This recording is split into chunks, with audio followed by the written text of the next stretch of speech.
Good morning, friends. Uh, I hope you can hear me at the back. I'm very thankful to Premaji for providing this opportunity to me to interact with so many people and speak on this subject. I also thank her again for allowing two of my team members about a month back to visit the school. We also run a free school, and at this moment, we are trying to transform the school uh, slightly in a different manner. In that connection, we were visiting lots of schools, 7 or 8 schools in India, and Vidya Vanam was one of them. Our colleagues actually praised the school, and we learned many things from here. Now, coming to the liberal arts education, when I started thinking about it, uh, you see, mathematics people get into a kind of rut. You perhaps have noticed that in mathematics, everything starts with in the if then format. If 1 kilogram of wheat is 5 rupees, then how much is 25 kilogram? Therefore, they get into this habit of starting from the first principles. What is given, if you have done the geometry theorem, what is given, you state first. So, long back, a friend of mine said that Rohit starts with first principles, and by the time he says something which is worth discussion, his time is up. So when I started writing a few notes on this, that same thing came to my mind. And therefore, I am breaking my own tradition today. I will state upfront what I think should happen and then try. You see, leopard can change its spots only up to an extent. So then I'll go back to defining and all that. But the three things I would like to say is uh, first, I would say creation of an authentic self. At this moment, they wouldn't look very relevant, but I will try to make them relevant after some time. So, what I mean by this is that education till at least lower secondary should emphasize or should help children create an authentic self image. The motto at this level perhaps should be child, create thy own self. And liberal arts, we will come to that a little later, are extremely important for that. I'll try to show how. The second is focus on epistemology, which means that rather than collecting bits of information or facts, understanding how knowledge is created, particularly in the social sciences and liberal arts, is extremely important. Otherwise, that knowledge actually doesn't make much sense. We evaluate fact in science and fact in social sciences and humanity equally. There is a bit of a problem there because you arrive at those within quote facts and truth in slightly different manner.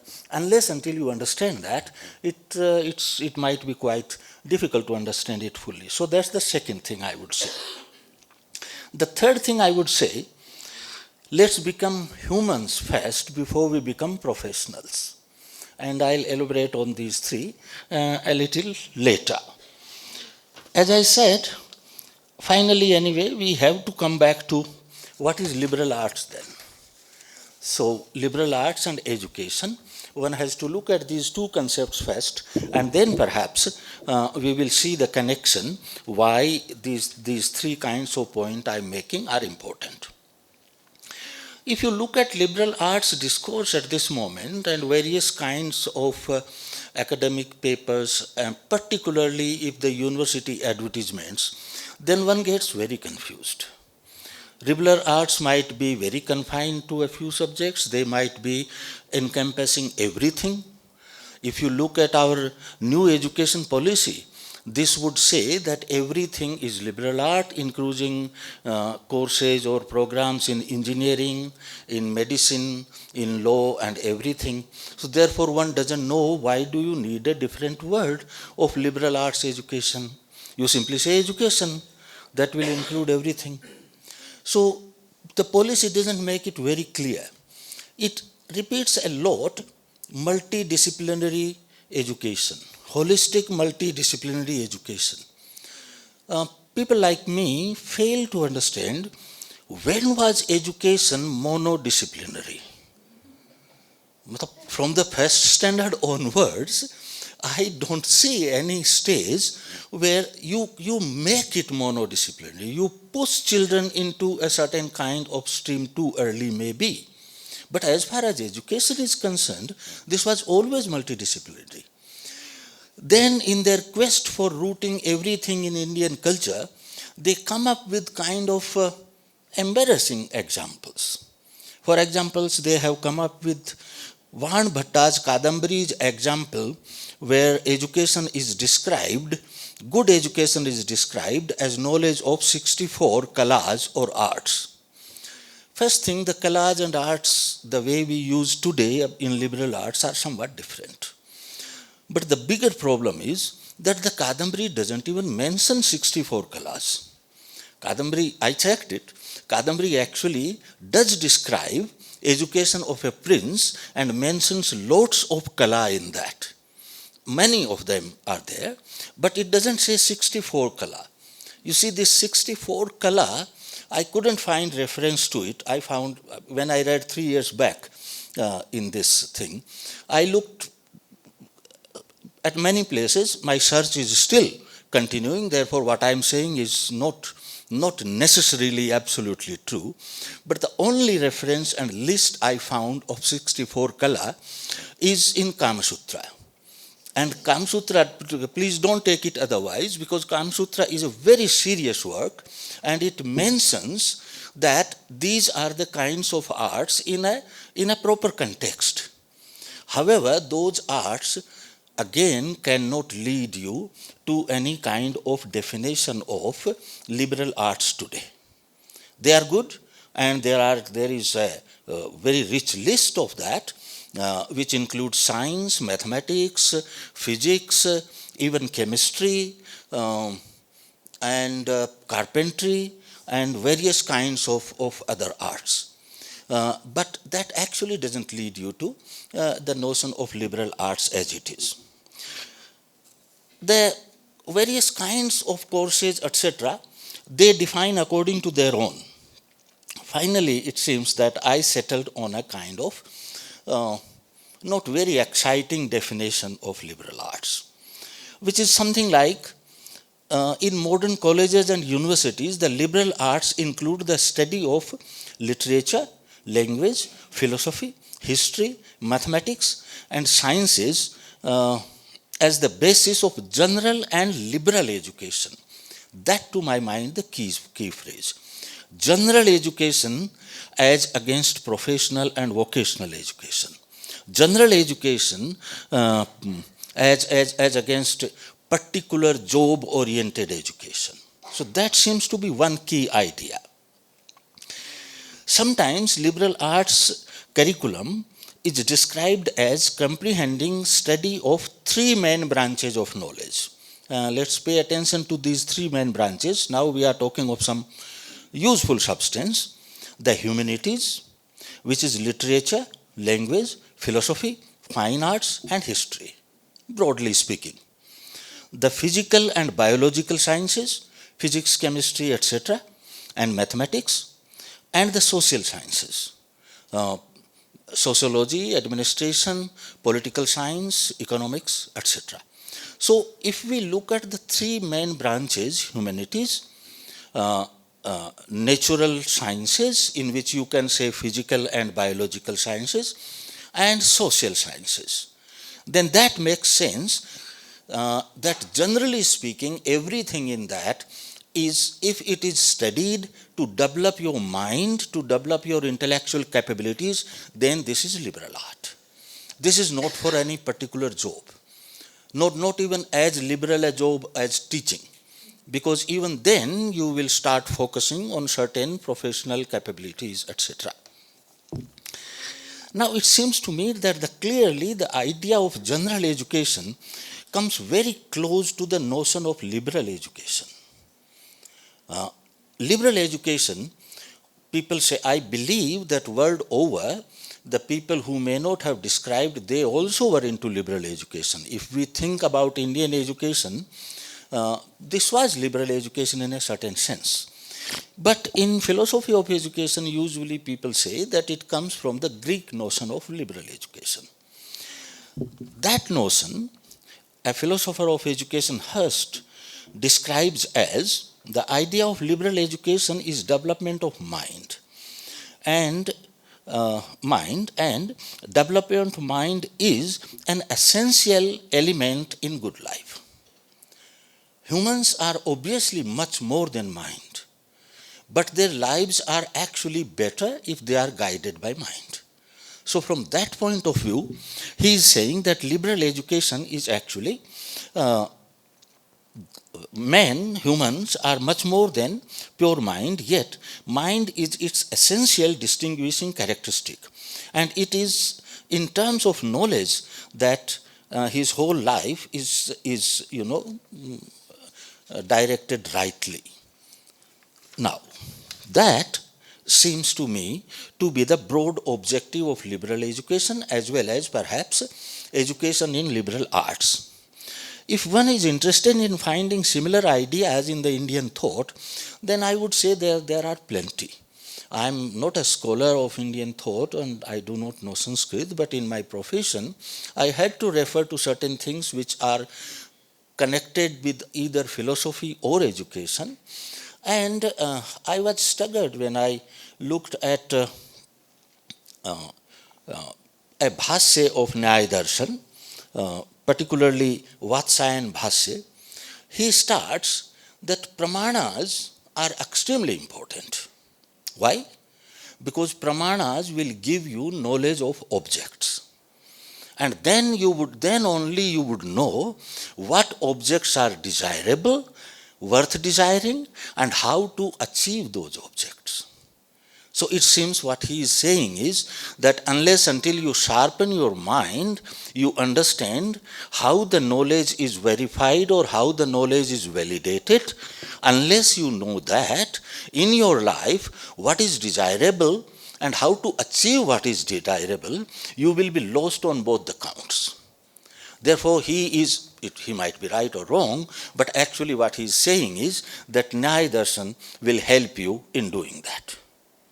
So from that point of view, similarly, if you look at a little chapter in Kautilya's Arthashastra, he says, he counts how many vidyas are there, and then he says that Anvikshiki is very important because this lightens all other, illuminates all other vidyas.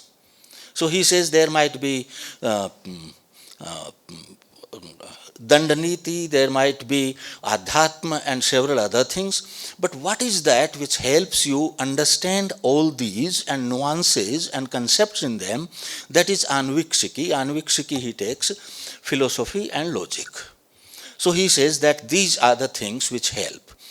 If we forget about Kautilya and come to the modern era, then it seems that epistemology, logic, and understanding of society, history, literature, that is what will help us in understanding our situation in the world as well as what we are supposed to be doing, what we will do, etc.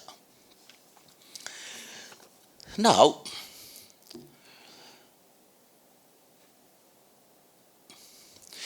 therefore, one can say that liberal education is basically seen as development of mind, and human life is seen as guided by that development.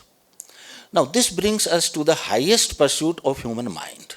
It seems to me that if you look at this phrase, look how we are progressing is, we first look at 3-4 things which we will turn back at the end.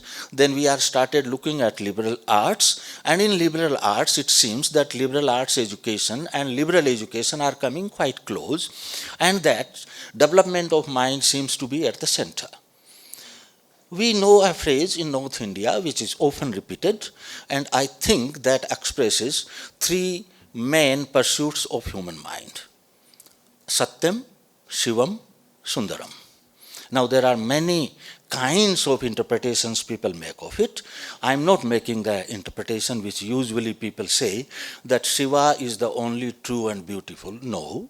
In the context where this phrase occurs, its meaning is clearly truth, goodness, and beauty. These are the pursuits of human mind. I was quite surprised actually when I was in some other connection about 2 years back, was reading a book by Einstein. There is a small book, he says, The World as I See It. And in that he says, everybody has certain ideals which determine and direct his endeavors and his judgments. So all of us have some kind of ideal. The ideals which have lighted me on my way and time after time given me new courage to face life cheerfully have been truth, goodness, and beauty. He is actually mentioning the three words exactly in the same order and exactly in the same meaning. So I am looking at this from this point of view.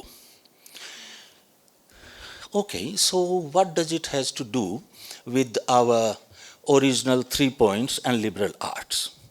Now I believe we can, after this little bit of explanation, we can come back to it. First I said authentic self.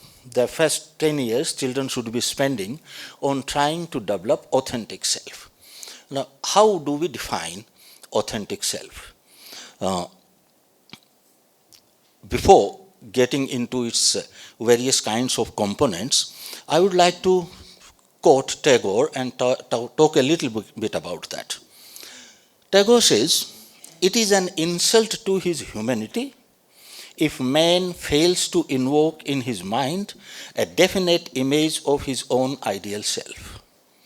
Now, Tagore is saying man, but we all know that what he means is human being. This is just a figure of speech in the language.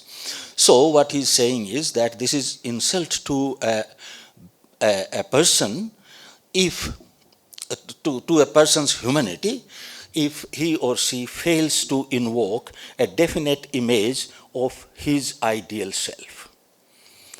He goes on, of his ideal environment, not only the ideal self. Ideal self is inside, your own view about yourself. Ideal environment is external. And then he says, which is his mission to create externally. So ideal self created, what kind of person can live in what kind of environment, therefore what kind of society. That's what the environment externally means. So this is his endeavor to create that kind of environment. He goes on, he's piled up, what happens if one doesn't create a self of this nature? Then he says that his piled up wealth, his puffed up power can never save him from innate insignificance, that inner emptiness, unless until he has done this. If he has not been able to blend all his elements into a dynamic unity of presentation. Whatever we have, various kinds of ideas, various kinds of capabilities, various kinds of desires, morals, unless until we integrate them into a dynamically developing kind of idea of ourselves, perhaps we will always feel insignificant and empty inside. And we will always crave for attention from others by various kinds of trickery or maybe other things. He doesn't say this attention thing, I am adding that. But he goes on. He says that according to Tagore, human being is material for himself. So I am material for myself, you are material for yourself. Material for himself, to be fashioned by himself into some difficult ideal of completeness. This is where the idea of authentic self comes in. This is what the development of authentics means. In developing an authentic self, our own psychic material is the medium. A person who is rational does not bend with the air, does not go after the power. He makes his or her judgment and decisions on the basis of certain principles and remains consistent with that. So by integrity, perhaps one can understand of this kind of thing. The third element, I think, and that is a little complicated, harmony. We talked about autonomy, we talked about integrity, and the third element in an authentic self is harmony. Harmony, metaphorically, we can say internal peace. But that's rather opaque, that doesn't tell us very much about it. So if we want to look at more precisely, then we would say harmony is alignment between one's moral code, emotional states, intellectual capabilities, and capabilities of action. So four aspects of our personality: what I think is good, what I think is bad, what are the kinds of things which affect me emotionally, what are the kinds of things which disturb me, or what are the kinds of things I want, my desires, etc. And my intellectual capability to understand the world as well as myself, and the action I am doing, that action. And fourth thing is what I am capable of doing. Capable of thinking and making decisions in my mind is one thing, and capable of actually implementing those decisions and actually doing that is quite another thing. So unless until my moral code, my emotional and desire aspect, my intellectual capabilities, and my capability of action are in harmony, I am going to be in trouble. What I mean by harmony in all these things is that intellectually maybe I am capable of doing up to a certain thing, some work, capable of maybe teaching in a college, but actually my aspirations and my desires are much higher to become a world-renowned writer. Now, there is a discrepancy between my intellectual capabilities and what I want. I'm not a votary of that, you can do whatever you feel like, you can do whatever you want. No, you can't. Unless until you have a very clear idea of your own limitations, you are going to get into serious emotional turmoil. Secondly, morally I want one thing, and emotionally I might be attracted to something else. Again, if there is a fragmentation, I am going to be in trouble. So harmony, the four aspects of our life, or our personality, or our, you can say, mental life, a kind of balance in them, alignment them is necessary. This wholesome development of an individual can be called the formation of an authentic self. Fragmentation in self actually produces very disastrous results.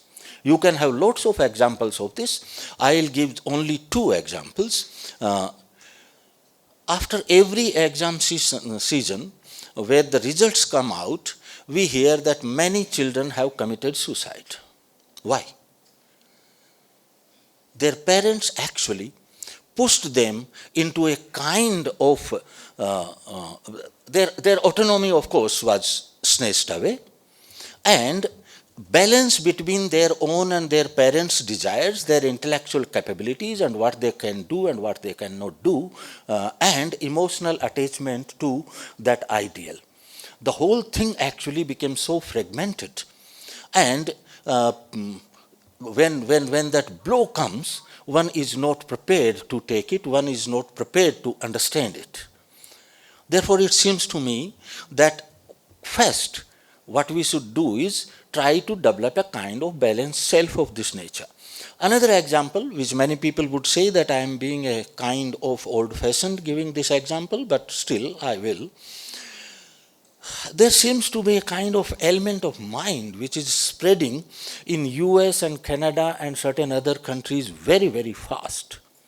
That teenagers who are clearly, unambiguously, perfectly male and female get into their head whether they are male or female and want to change their sex, which ruins them bodily for the whole life and emotionally for the whole life. So now this is fairly possible that in physically and biologically I am male, and temperamentally, which is a different thing, I am more like, if there is such thing as female temperament. I am doubtful about it. It seems that there are a range of temperaments which are female temperament and which are not female temperament. I do not really know. But anyway, if one sees this dichotomy, then one way is to try to understand it and create some sort of balance, and another way is trying to change something which cannot be changed. Or maybe after 100 years it becomes possible to change safely, but at this moment this is not. So it seems to me that, and there are many, many more examples. I sometimes believe that many of the crimes come out of this mental imbalance or this fragmented self. Okay, so even if we accept that, what does it have to do with liberal arts? Again, at the end, I believe we should look at it. I would say a lot. As I said earlier, that literature, understanding of the society, economy and economy, understanding of ethical demands on human being, capacity to think rationally, worth of human life, and all these things, these are the ingredients which help a young learner to form a kind of harmonious self, and most of them actually you will have a chance to study them into greater depth through the arts, literature, and social sciences. Sciences can give you certain kinds of abilities which are part of liberal arts in any way, but they will give you certain kinds of abilities, may not give you deep insight into human psyche and human mind and thinking about it. Therefore, it seems that they are absolutely necessary if we want this kind of balance. The second point I emphasized above was epistemology, and I would like to reiterate that and want to explain it a little bit. You see, if you look at how something is considered true or false in different kinds of disciplines, you will find some difference if you look closely at it. In mathematics, if you want to see whether something is true or not, usually you can do your experiments, manipulations, count pebbles, etc. But finally, you have to stick to some kind of deductive logical proof. In sciences, natural sciences, usually the majority of that is going to be finally observation and inductive logic. When you come to social sciences, it seems that yes, there is observation, but now the observation is of behavior. And in understanding another person's behavior, behavior is different from action. This moving hand up and down, or saying, doing my hand in this manner, this gesture you cannot understand unless until you also imagine what is going in my head, what is my intention. And that is not visible. Color of a leaf is visible to you. Intention is not visible to you. You infer that. And human mind, actually, now you go into the regions of human mind, and I can give impression of a wrong intention, which we usually do. So it seems that when you go to the social sciences, your assumptions become of a different nature. And in that process, if we do not understand that something which is being said as truth have these kinds of assumptions and should be understood in this manner only. Sometimes people say that the knowledge in social sciences is actually methodologically generated. In your methodology, You decide this is the kind of things we will take indicators of this thing. For example, casteist. If someone wants to say how many people in Delhi or in Jaipur, or what is the percentage of people who are casteist in their mind. So first you have to define what is a casteist, and the definition may not come very easily. Then you will have to find indicators which show in their behavior. And everywhere you will be making lots of assumptions. Therefore, if I read a report on the percentage of casteist people in Jaipur, in the back of my mind, I should know it. Otherwise, I am taking it something as a fact as Earth goes round the sun. They are very different nature of claims. That's why it seems to me that at this moment in education, social sciences do not emphasize their epistemology enough. Personally, I feel that there shouldn't be any course of social sciences or any program of social sciences without paying adequate attention to logic and epistemology. Similarly, I feel there shouldn't be there should be no program of natural sciences without significant courses which situate that student into the society and part of the humanity around him. That is, several courses in social sciences and humanities. So what I have been trying to say is that epistemology actually at this moment is particularly important. I see that my time is about 3 minutes. I'll try to do that, finish in that time. But epistemology particularly at this moment is important in education for another point of view. And that doesn't have bearing only on the liberal arts, but that's general, but particularly in science and social sciences definitely.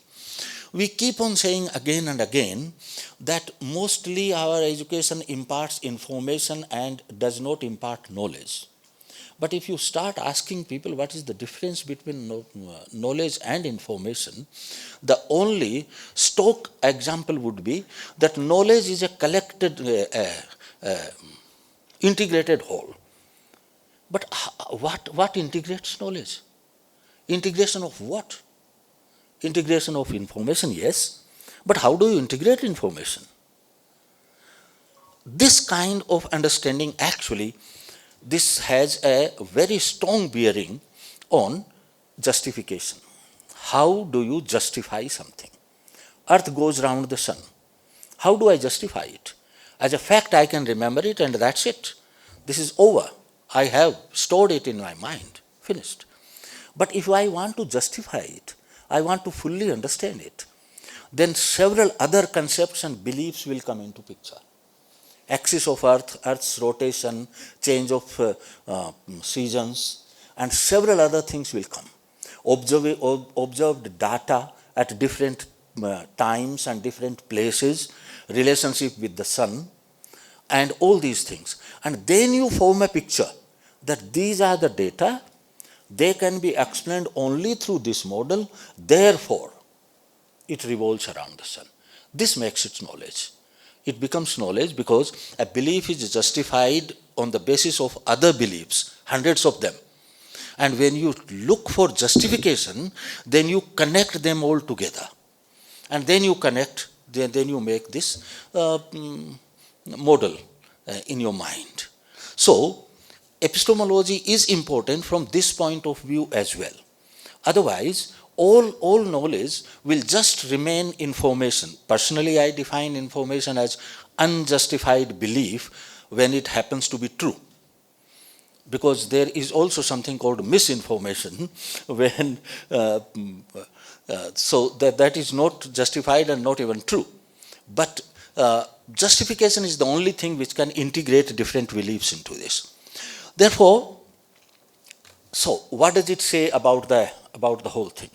Well, I can just reiterate my 3 points which I said in the beginning with the re-emphasis on some of them.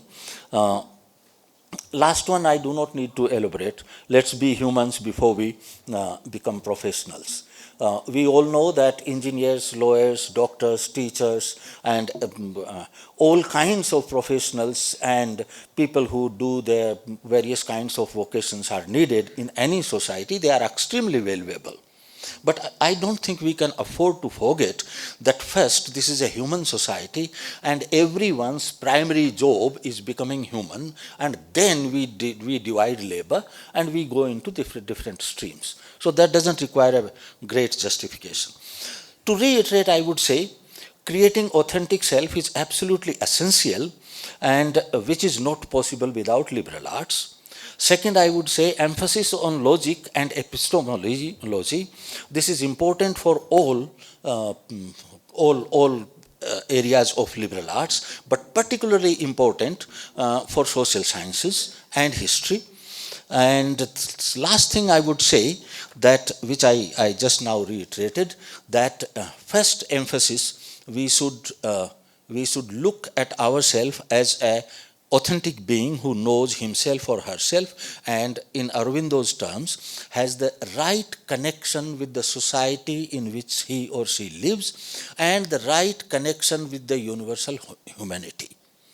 And it seems to me that without liberal arts, that seems to be quite impossible. Thank you.